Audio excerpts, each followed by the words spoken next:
दोस्तों, कर्मों का फल हमें उसी तरह ढूंढ लेता है जिस तरह एक बछड़ा हजारों गायों के बीच अपनी मां को ढूंढ लेता है।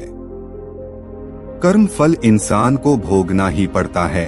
हमारे किए गए कर्म हमें ढूंढ ही लेते हैं, फिर चाहे वो कर्म अच्छे हो या बुरे। लेकिन हम लोग इस बात की फिक्र नहीं करते और हमें लगता है कि कर्म फल जैसा कुछ नहीं होता। हम अक्सर उन लोगों को बारे में बातें करते हैं जो दूसरों के साथ बुरा करते हैं, लेकिन फिर भी कोई उनका कुछ नहीं कर पाता। यही सोचकर हमसे ज्यादातर लोग बुरे काम करने लगते हैं। हम ये भूल जाते हैं कि कर्मों का हिसाब कभी भी तुरंत नहीं होता। किसी के साथ बुरा करने वाला भले ही आज सुखी हो, लेकिन कभी ना कभी उसे उसके कर्मों का फल भोगना ही पड़ेगा। आज की इस हिंदी कहानी के जरिए हम आपको कर्मों के फल से जुड़ी ऐसी ही एक छोटी सी मोटिवेशनल कहानी लेकर आए हैं। ये कहानी आपको कर्मों से मिलने वाले फल और कर्मों से जुड़ी एक अच्छी शिक्षा देगी। इस कहानी के जरिए हम आप सभी इस बात की प्रेरणा देना चाहते हैं कि आप जिंदगी में दूसरों के साथ गलत ना करें। इस कहानी को ध्यान से सुनें और इससे मिलने वाली सीख को जिंदगी में जरूर अपनाएं। बहुत समय पहले की बात है। शहर से दूर गांव में एक दुकानदार था जो अपने ही गांव के एक व्यक्ति से रोजाना 1 किलो मक्खन खरीदा करता था। वो दुकानदार कई सालों से उस व्यक्ति से मक्खन की खरीदारी कर रहा था। एक दिन उस दुकानदार ने सोचा कि मैं रोज इस व्यक्ति से मक्खन खरीदता हूँ, लेकिन मैंने बहुत समय से इसके मक्खन का वजन तोलकर नहीं देखा। कल चेक करके देखूंगा कि ये मुझे मक्खन 1 किलो से कम तो नहीं देता। अगले दिन जब वो व्यक्ति मक्खन देकर गया तो उस दुकानदार ने मक्खन का वजन किया और देखा कि मक्खन सिर्फ 900 ग्राम है। उस दुकानदार को काफी गुस्सा आ गया। वो व्यक्ति गुस्से में गांव की पंचायत के पास गया और उसने उस व्यक्ति की शिकायत कर दी। गांव की पंचायत बैठी और उस व्यक्ति को बताया गया कि तुम पर इस दुकानदार ने धोखा देने का आरोप लगाया है। तुम इस दुकानदार को देने वाले मक्खन के वजन में हेरा फेरी करते हो और हर बार तुम इसे 1 किलो मक्खन की जगह सिर्फ 900 ग्राम ही देते हैं।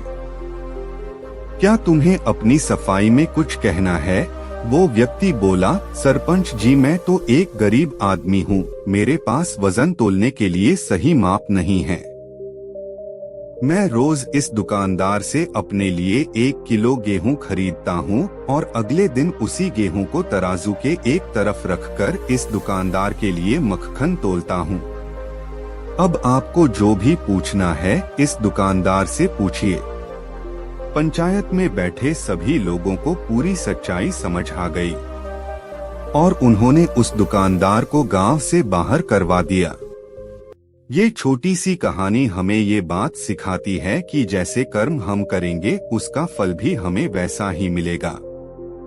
हमारी चालाकी ही हमारा नुकसान कर देती है। हम जो भी दूसरों को देते हैं या दूसरों के साथ जैसा भी व्यवहार करते हैं वो कभी ना कभी लौटकर हमारे पास ही आता है। किसी के लिए अच्छा करोगे तो आपके साथ भी अच्छा ही होगा। उसी तरह किसी का बुरा सोचोगे और बुरा करोगे तो आपके साथ भी बुरा ही होगा। जैसे दुकानदार को अपनी ही चालाकी से नुकसान झेलना पड़ा, उसी तरह हमें भी अपने कर्मों की वजह से कभी ना कभी नुकसान झेलना ही पड़ता है। दूसरों से साथ बुरा करके हमें 1, 2 या 10 बार बच सकते हैं, लेकिन एक ना एक दिन उसका परिणाम हमें भुगतना ही पड़ता है। हम अपने कर्मों के फल से नहीं भाग सकते। बुरे करने वाले के साथ बुरा ही होता है, फिर चाहे वो आज हो या आने वाले 1 साल बाद। उसी तरह दूसरों का अच्छा करने वाले के साथ भी अच्छा ही होता है। कई बार हमें ये लगता है कि दूसरों के साथ गलत करके हमें बच जाएंगे, लेकिन ऊपर वाला हर किसी के कर्मों को देखता है। और उनका हिसाब रखता भी है। जरूरत पड़ने पर वो हिसाब बराबर भी कर देता है। इसलिए कभी भी कोई गलत काम ना करो और ना ही कभी ये सोचो कि उल्टे सीधे काम करके हम बच जाएंगे। जिंदगी को बेहतर तरीके से जिएं, ईमानदार बने। ज्यादा कमाने या फिर सिर्फ अपना ही फायदा देखने के चक्कर में किसी के साथ गलत कभी ना करें। हमेशा याद रखें, जो जैसा करेगा वैसा भरेगा। हमारे कर्म ही हमारी पहचान है। भले ही लोग हमें हमारे नाम से जानते हो, लेकिन दूसरे हमारी रिस्पेक्ट हमारे नाम की वजह से नहीं बल्कि हमारे कर्मों की वजह से करते हैं। इसीलिए तो किसी ने कहा है कि हमारे कर्म ही हमारी असली पहचान है, वरना एक नाम के इस दुनिया में कई इंसान हैं। दूसरों के साथ अच्छा करने वाले को और दूसरों की मदद करने को हर कोई याद रखता है, फिर चाहे वो व्यक्ति छोटा हो या बड़ा। लेकिन गलत काम करने वाले व्यक्ति को ये दुनिया कभी रिस्पेक्ट नहीं देती। हम भले ही जीवन में कितने भी बड़े बन जाएं, अगर दूसरों के प्रति हमारा व्यवहार गलत होगा तो कोई भी हमारी आदर नहीं करेगा। कहानी पसंद आई हो तो वीडियो को लाइक, शेयर और कमेंट जरूर करें। इसी तरह के ज्ञानवर्धक वीडियो देखने के लिए हमारे चैनल को सब्सक्राइब कर दें। मिलते हैं अगले वीडियो में। धन्यवाद।